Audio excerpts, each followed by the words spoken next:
Ay, magandang gabi po sa inyong lahat, mga kapatid sa parada.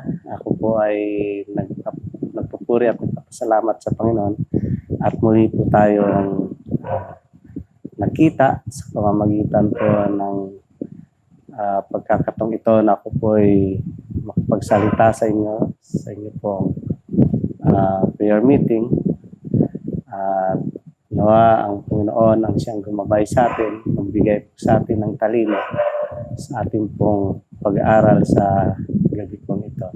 Pero bago po tayo magsimula, tayo po muna yung mananalangin. Amang banal, Diyos na makapangyarihan sa lahat, kami po ay nagpupuri at nagpapasalamat sa gabing ito na kami po ay binigyan nyo ng pagkakataon na muli makapag-aral ng inyo pong mga salita. Naway patawarin niyo po kami sa aming mga kasalanan na nagawa sa inyong harapan. At ibayan niyo po kami sa gabi ito na maunawaan namin at i-apply sa aming mga puso ang inyong pong salita sa aming pong pang-araw-araw na buhay bilang mga Kristiyano. Ito po ang aming samot dalangin sa pangalan ng aming Panginoong Jesus. Amen. Kaya ang ating pong pag-aaralan po sa gabing ito po ay may title na The Faith Seen in Works na makikita po natin sa John chapter 12 verse 1 to 11. Okay? Basahin po rito. Sabi po rito sa salitang English, Then Jesus, 6 days before the Passover, came to Bethany, where Lazarus was which had been dead, whom he raised from the dead. There they made him a supper, and Martha served, but Lazarus, one of them that sat at the table with him, then took Mary a pound of ointment of spikenard, very costly, and anointed the feet of Jesus, and wiped his feet with her hair, and the house was filled with the odor of the ointment. Then said one of his disciples, Judas Iscariot, Simon's son, which should betray him, Why was not this ointment sold for 300 pence and given to the poor? This he said, not that he cared for the poor, but because he was a thief and had the bag and bare what was put therein. Then said Jesus, Let her alone against the day of my burying. Hath she kept this? For the poor always ye have with you, but me ye have not always. Much people of the Jews therefore knew that he was there, and they came not for Jesus' sakes only, but that they might see Lazarus also, whom he had raised from the dead. But the chief priests consulted that they might put Lazarus also to death, because that by reason of him many of the Jews went away and believed on Jesus. So scriptures tell us that after raising Lazarus from the dead, Jesus knew that the chief priests were plotting his death, and so he did not walk openly among the Jews. Kaya nga po, palagi po siyang umaalis, tumatakas dahil po sa pagbabalak ng mga matataas na opisyal ng relihiyon na upang patayin ang ating Panginoong Hesus. So makikita natin dyan na instead, ang ating Panginoon went to the city of Ephraim, a city near the wilderness, 6 days before the Passover. The time when Jesus would host the Last Supper right before his crucifixion, Jesus returned to Bethany, na kung inyo pong babasahin ng chapter 11, kung makikita natin yung himala na ginawa ng ating Panginoong Hesus dyan, na binuhay niya si Lazarus, na namatay, na 2 araw bago mamatay si Lazarus, sinabihan na siya, nag-utos na ng kanya pong kaibigan, ay nagkasakit. Pero kung ating pong titingnan, winalang bahala po ng ating Panginoon yon. Dahil po sa verse 4 ng chapter 11, upang upang maitaas at glorify ang ating pong Panginoon sa gagawin niya pong pagpapahayag ng kanyang sarili, pagpapakita ng kanyang kapangyarihan, at ganoon din upang mahayag po ang ating Panginoong Diyos.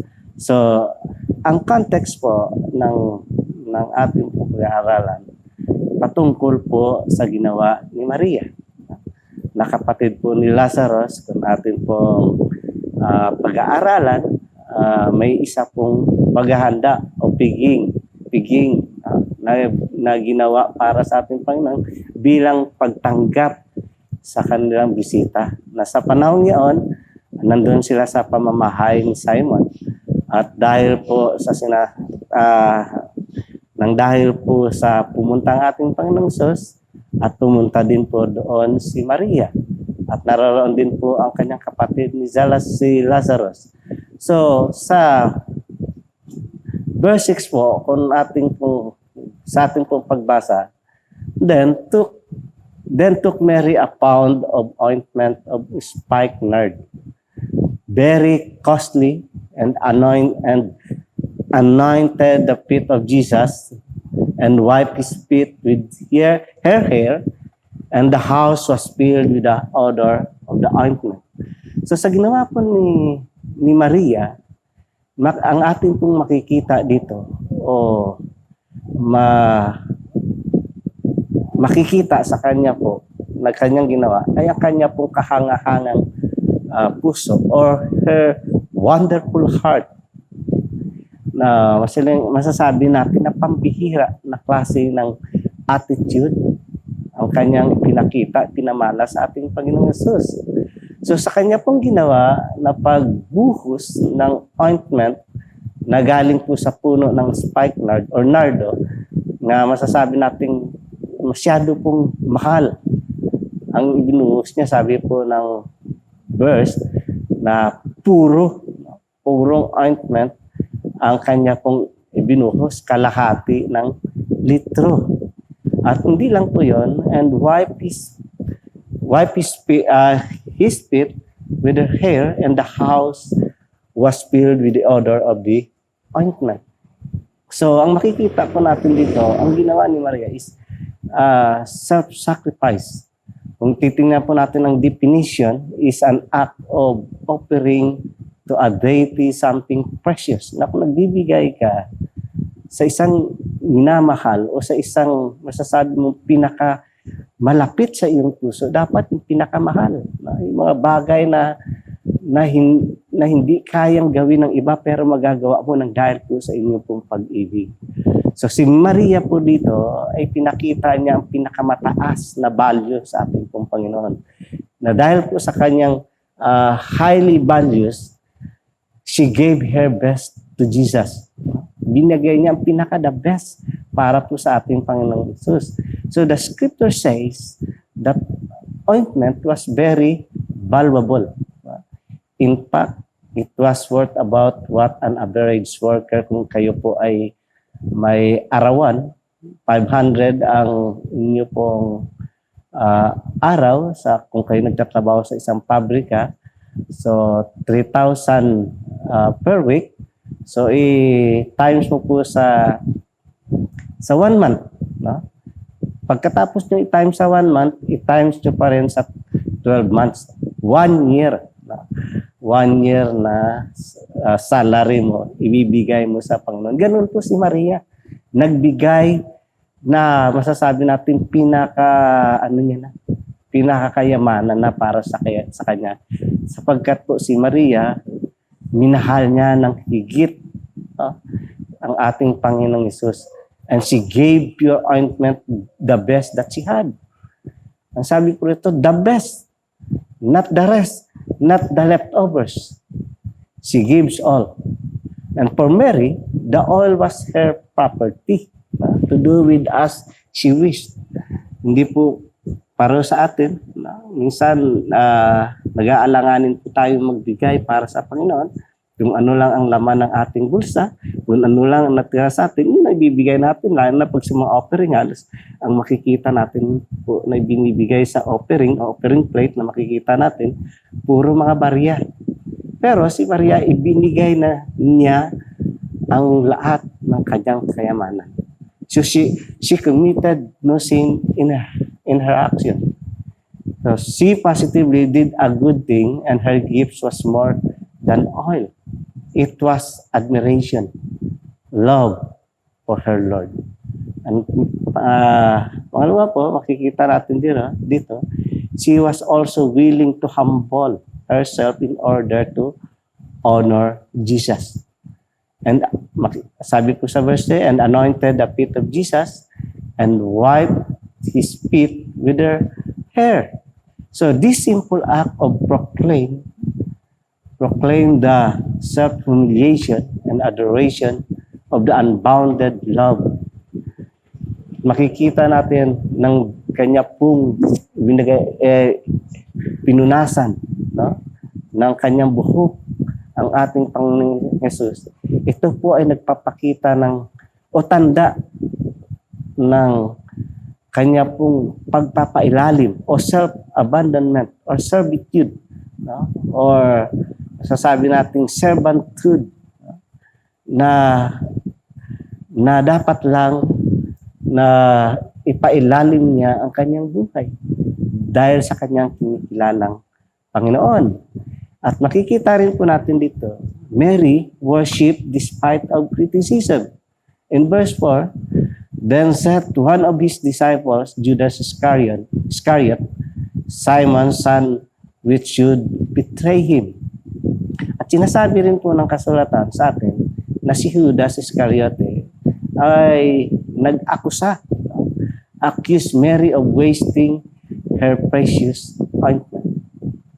Ointment which he claimed could have been sold for, sabi po ng salita ng Panginoon, 300 denarii and given to the poor. Of course, he was not concerned about the poor, but the point I want you to see is that when you feel led to worship God from your heart, there will always be some won't not understand.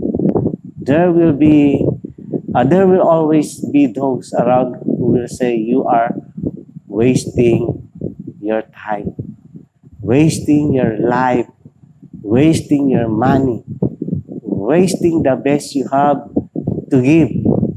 But you cannot let them stop you. Worship, after all, is for an audience of one, and that one is Jesus. When you love Jesus like Mary did, what other people say does not matter. Hindi na po mahalaga yun. Ang pinakamalaga ay ang ating Panginoon, na siya pong nakasubaybay, nakatingin sa bawat pong ginagawa natin paglilingkod sa Kanya. All that matter is that you demonstrate the love you have for Jesus from your heart. So, ang pangalawa po, the worshipful heart. Kanina po, the wonderful heart. Pangalawang makikita natin dito, the worshipful heart. Judas' heart. There is no appreciation. No appreciation for what Mary has done because sa kanya pong attitude.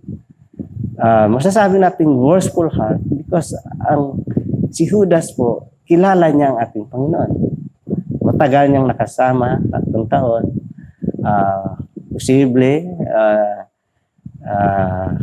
tinanggap ng ating Panginoong Hesus, dahil sa kanyang pagtanggap, pagsama sa ating Panginoong Hesus, naging mabuti po ang kanyang buhay.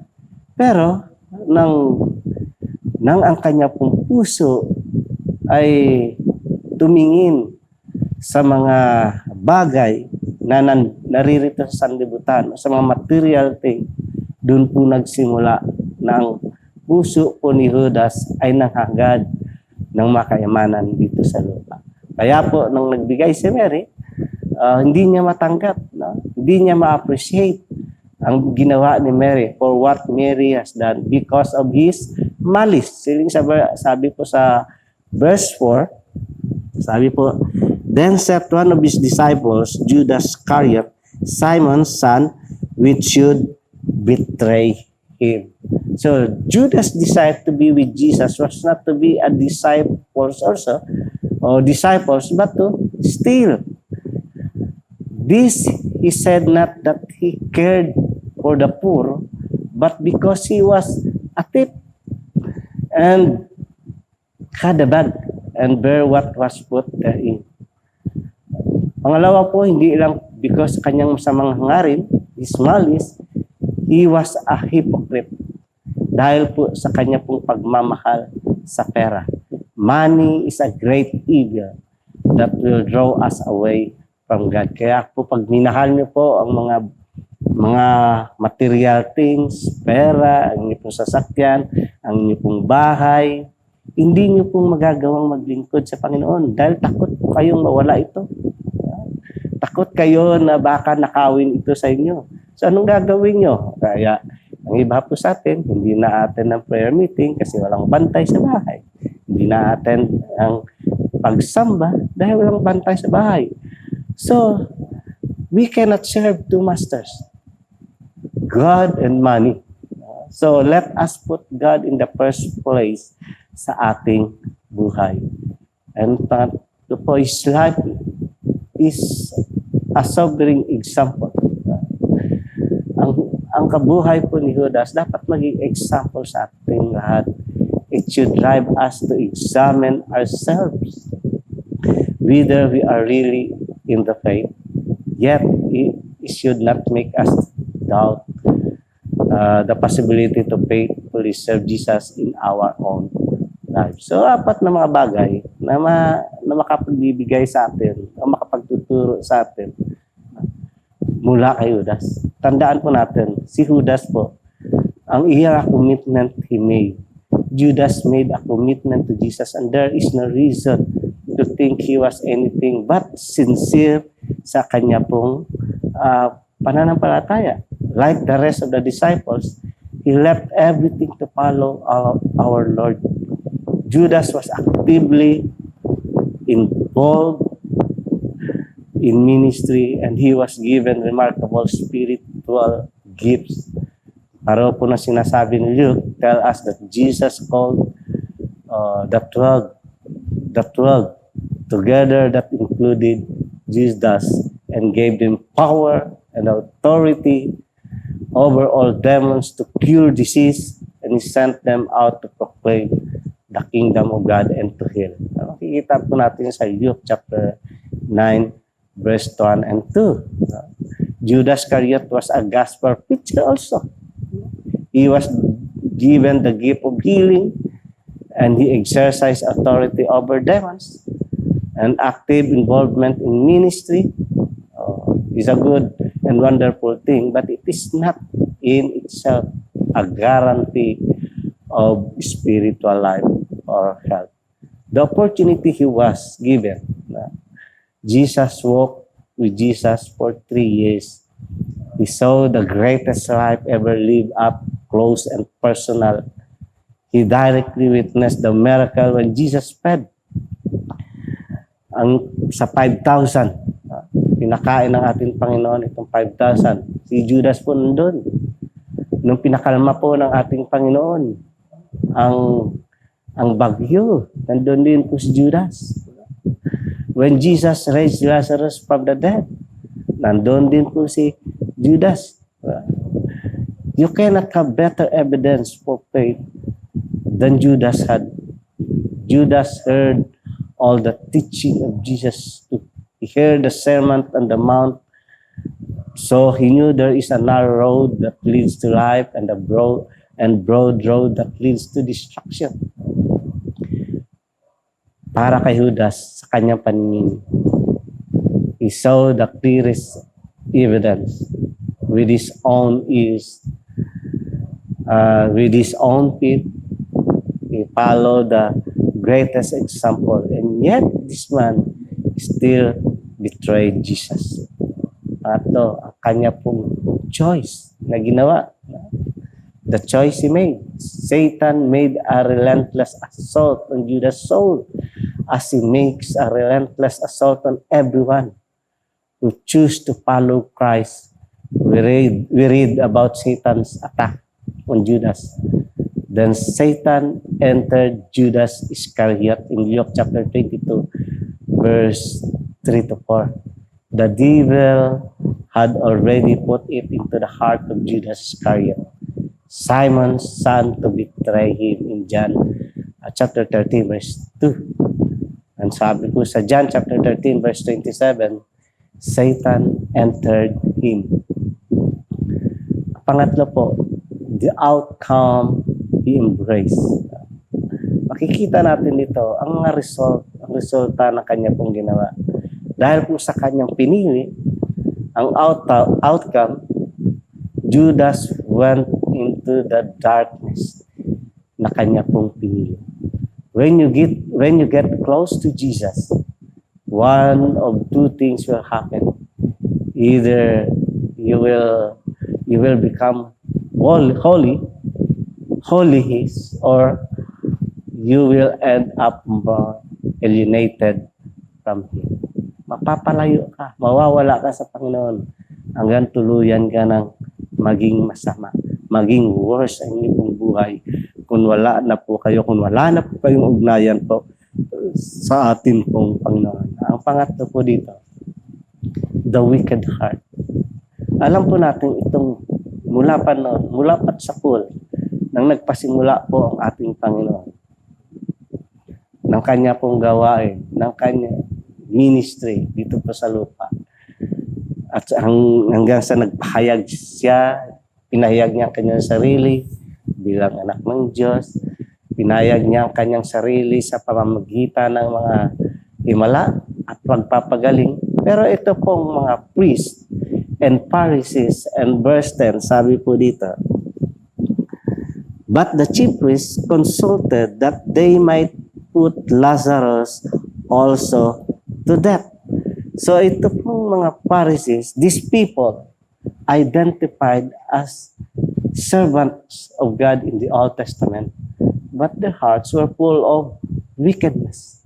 In Matthew chapter 23, verse 27, ang sabi po diyan, woe unto you, scribes and Pharisees, hypocrites, for ye are like unto whited sepulchres, which indeed appear beautiful outward, but are full of dead men's bones and of all uncleanness. So ganyan po, no?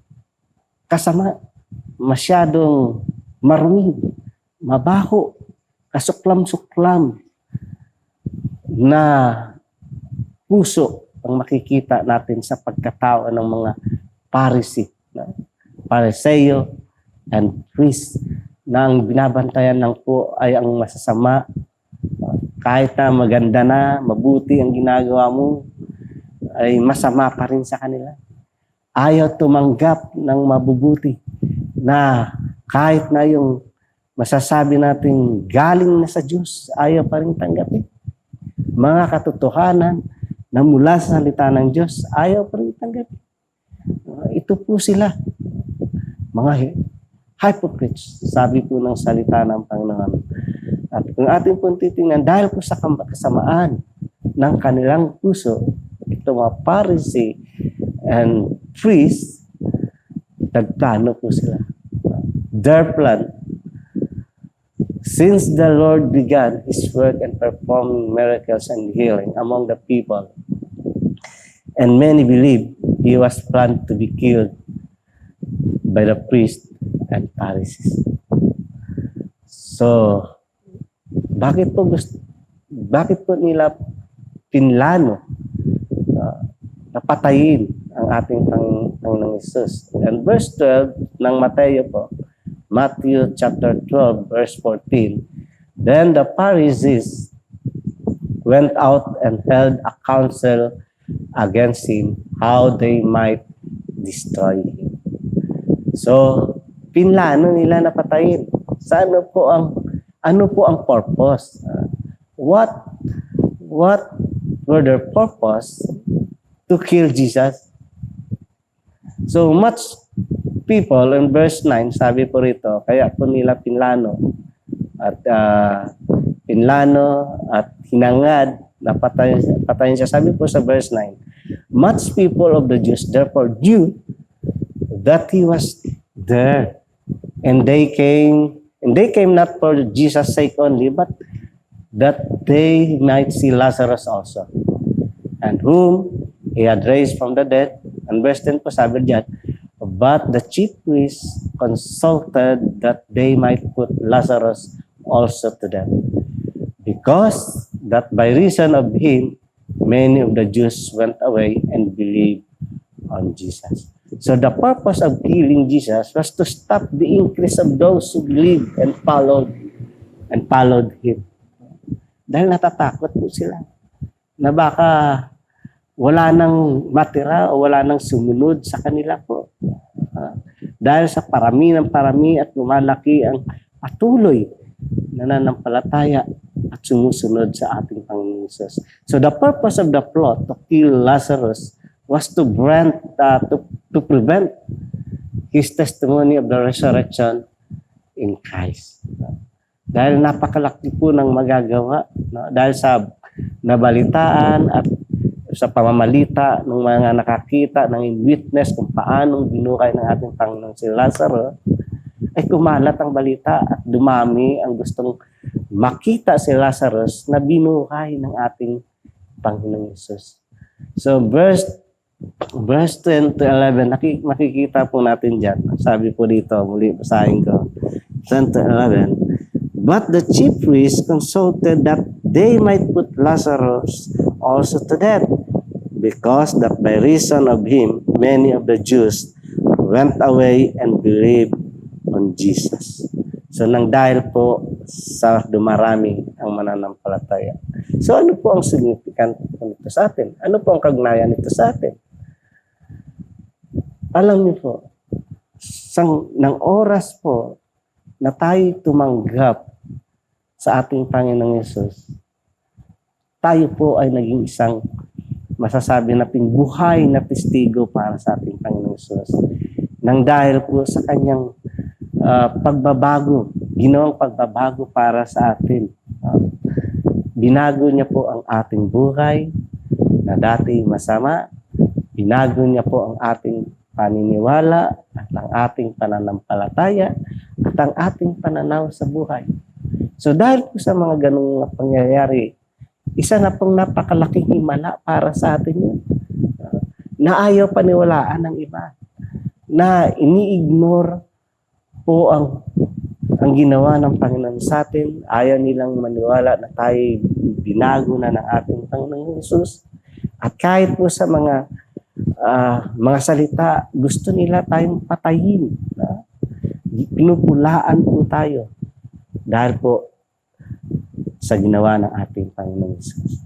So, muli, in conclusion, ang ating puso ang magpapahayag ng ating pong identity, ng ating pagkatao through our action and deeds.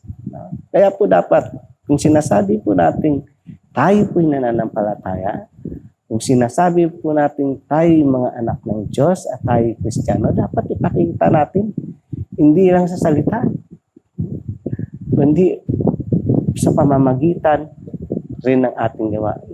Ito po ang resulta. Ang result ng ating kaligtasan, ng ating pananampalataya sa Panginoon. Dapat makita sa ating nagawa. And the true lover can do anything that impossible. Pareho po ni Maria. Pareho po ni Mary. Ang hindi magawa ng iba, kaya niyang gawin. Kahit walang-wala na, maibibigay niya ng dahil po sa labis na kanyang pagmamahal sa ating pong Panginoon. Ang pangatlo po, do not deprive to God. Do not deprive to God of the treasure He has entrusted to you, to us, lest it be lost forever and you never see it again. Huwag niyo pong ipagkait. Ano mga bagay na nasa sa inyo? Ang inyo pong kayamanan, ang inyo pong inahawakan yan, possession, bahay, o anumang meron kayong estado ngayon sa buhay, huwag niyo pong ipagmalaki. Huwag niyo pong pagkaitan ang Diyos ng mga bagay na yan na pwede niyong gamitin para po sa kalwalhatian ng ating Panginoon. Ito'y pinagkatiwala lang po sa atin. Huwag po tayo manghinayang sa pagbibigay para sa gawain ng Panginoon. Lest it be lost forever. Baka mawalan ka na ng pagkakataon. It is a privilege for us na magamitin ng Panginoon ang ating pong buhay, ang ating kayamanan. Na mawala man ito, pero alam natin na sa huling araw, ang Panginoon ang siyang magbabalik at magbibigay sa atin ng masigit pa sa kayamanang nasa sa atin. So nawa ang Panginoon ay patuloy na humipo ng ating mga puso. Patuloy na tayo po'y gamitin para po sa kanyang kalwalhatian. Okay, salamat po sa gabing ito. Sa pagtatapos po, tayo po'y manalangin. Amang banal, Diyos na makapangyarihan sa lahat. Salamat, Panginoon, sa gabing ito at pinagkaloob niyo sa amin. Salamat po sa inyo pong mga salita at pinagkaloob. Panginoon, gamitin niyo po kami sa pamagitan po ng mga bagay na nasa sa amin na hindi po kami dapat panghinayang sa pagbibigay para po sa inyong gawain. Dahil kayo po ang gumawa nito, kayo po ang nagbigay sa amin ito, pinagkatiwala niyo po sa amin, at dapat po ay gamitin din po namin ito para po sa inyong kalwalhatian. Patubayan niyo po ang mga kapatiran dito sa Sambahang Kristiyano sa Parada, sa kanilang mga pangangailangan. Ibigay niyo po ang tuwa sa kanilang puso, kagalakan sa paglilingkod. Nawa Panginoon, sa gabing ito, nawa ang inyo po pagpapala ng saan. Ito po ang samot dalangin sa pangalan po ng aming Panginoon Jesus. Amen. Okay? Magandang gabi po sa lahat ulit.